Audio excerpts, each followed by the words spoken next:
अस्सलामुअलैकुम वरहमतुल्लाह। मोहतरम दोस्तों, अभी देखो हमारे शहर पूना में जहाँ पे मैं रहता हूँ ये कोंडवा एरिया है, मीठा नगर कोंडवा, और बहुत ही तूफ़ानी बारिश अभी हो रही है। देखो बहुत ही तूफ़ानी बारिश, और साथ में जो है मोटे मोटे गारे गिर रहे, गारे देखो ये आप देख सकते, ये देखो सामने सामने सामने भी है, देखो देखो देखो नीचे जो है पूरे गारे गिर रहे हैं। गारे गारे जो है ना, गार गिर रहे हैं, गार।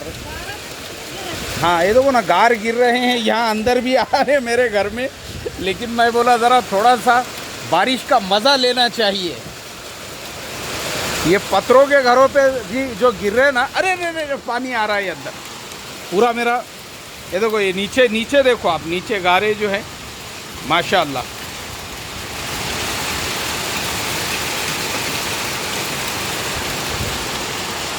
तूफ़ानी बारिश।